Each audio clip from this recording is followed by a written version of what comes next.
One thing I wanted to get back to, I was just thinking about this. Your point about getting out of Angel List, for a while during the Apple thing with Apple and Hey, I was actually considering, if the Apple decision would have gone the other way, I was considering quitting and basically retiring. Yes. Wow. I was. Because here's why. If I didn't get into business, I didn't start a business to be told what to do by another business, right? No, you don't want to be bullied.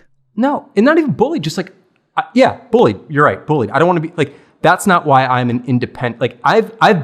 We've built an independent business intentionally. We don't have outside funding, the whole story, right? We're self-funded. We do everything our own way so we can do it our own way.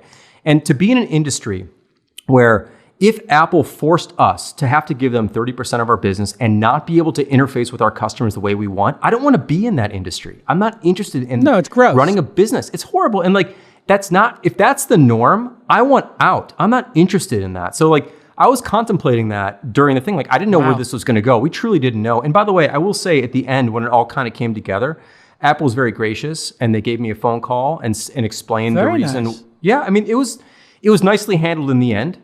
And the fellow, I can't share his name, but the fellow who I was interacting with at Apple was a very fair-minded, kind person. He was just doing his job. Right. He wasn't the one making the ultimate calls here. And he gave me a call at the end to let us know the app was finally approved. And I was really happy with how that all wrapped up. But for a while there, I'm like, I don't want to do this anymore. I don't want to be in this industry if I have to basically give in to if a $1 trillion business can tell me how to run my business, an independent business worth whatever it's worth, it doesn't even matter. It's nowhere near what Apple's worth. If I can't be myself, if I can't run my own company my own way, why do I want to be in business at all? No, it'd be like, if you think about the art and the craftsmanship, the craft work that we do making these companies, it would be like being in the movie business and you make this great film and the theaters are just like, no. When you can't be on the screen. It's like, but I put all this effort and art into this and you have the movie theater and I have the movie. Can't we get along? And this is why I think, I'm not a big regulation guy.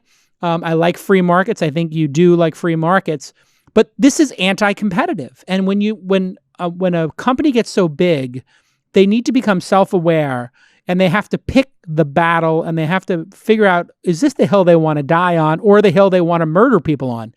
And it's a stupid decision for Apple to pick that hill to die on. They got here by developers. They don't make good software. Apple makes terrible software. Every Apple product from video editing to audio editing to calendar to mail sucks. They're dependent on the ecosystem to make beautiful apps. So why antagonize people who want to be on your platform? And I think that's what they realized. And I think it's a very important thing for people listening to this podcast to realize is when there is injustice like this with a big company, speak up, write the blog posts, and the other founders, the other podcasters, the other entrepreneurs are going to rally behind you. Yeah, we saw a lot of that. And it gave us a lot of energy because this is really an argument we were making for all developers. We were in the thick of it. So this is our example, but we want to see rule changes for everybody because it's simply just not fair. And here's the other thing, we heard from dozens and dozens of founders and entrepreneurs and developers who came out of the woodwork privately to us off the record saying, they're not going to say it publicly. Yeah, they're afraid. And when you're afraid, when a company strikes fear in other that's the companies, tell. Yes, that's the tell that something is wrong here. And there's so many companies out there and independent developers who feel totally bullied, have been pushed around and strong-armed by large companies, Apple included. But they're afraid. They're afraid. And you basically historically you've had to have been Spotify or Netflix or some big massive company who can spend the time and spend the money arguing. Right. The thing is that the public doesn't care about billion-dollar companies arguing with each other. I think what was interesting about this case is that we were a relatively small company arguing against the big company. And that was kind of, I think, where the leverage was ultimately. And I'm glad that it happened, and I'm glad that there were some rule changes. We'd love to see a lot more, and I think your idea also is good. There's a lot of great ideas out there.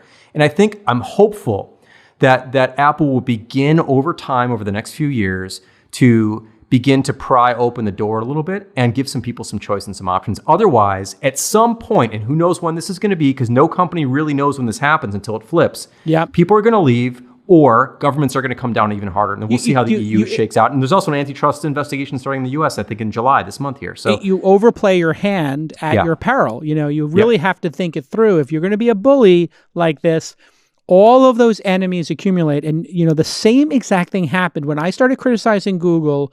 People were like, hey, J-Cal, let it go. Just take the loss, lay off your employees, and don't fight it. And I was like, that's not how I'm going down. I'm going down swinging. And to this day, I say Matt Cutts screwed me, and I say they lied to me, and I think that there should be antitrust, because if you look at what they did with search, the lying was so obvious. They said, we didn't change organic search. And I'm like, okay, but you moved the first organic search result 400 pixels down the goddamn page, and you put your box ahead of it. Yeah. So you, and everybody knows that 90% of the clicks are on the first three choices, therefore putting Yelp down there, therefore putting travel, therefore putting Mahalo, whatever it is down there. You put yourself up top. You don't have to change the organic results. You're lying. And the EU caught them in this lie.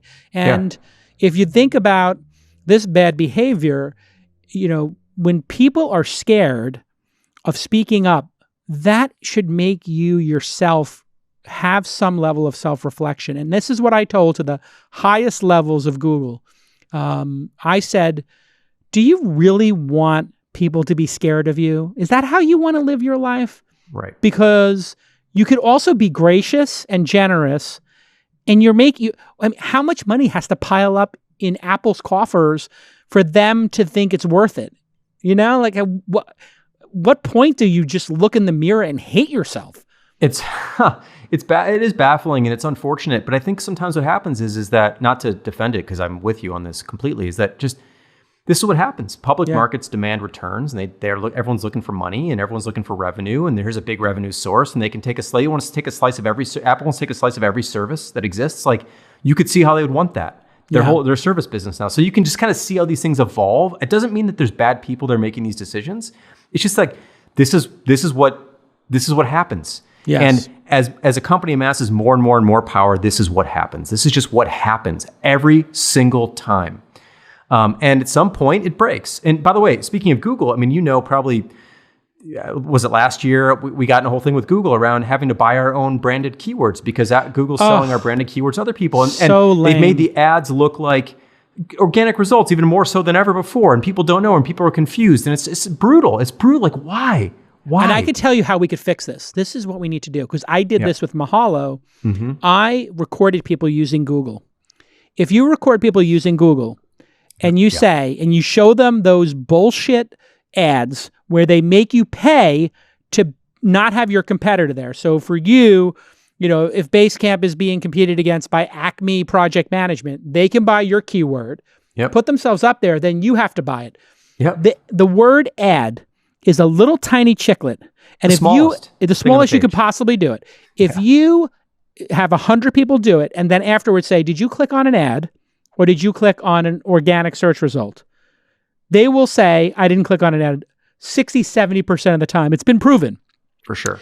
And if there were videos like that submitted to the EU, and we just did a focus group, it cost $1,000 to do this.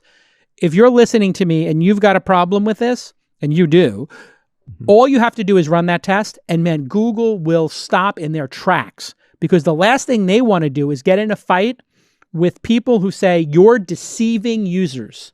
Right. And it's so clear they're deceiving users by making the ad look so similar. Remember the old days, the ad was in a box with a color behind it? Totally, it was light blue. And in fact, if you look at, I think the New York Times maybe did a piece on this. They looked at Google ads over the last 10 years or something. Maybe it was the Post. I'm not sure who it was now. But anyway, and you could see that there's been a conscious effort to make these things look more and more and more like organic results. More native, yeah.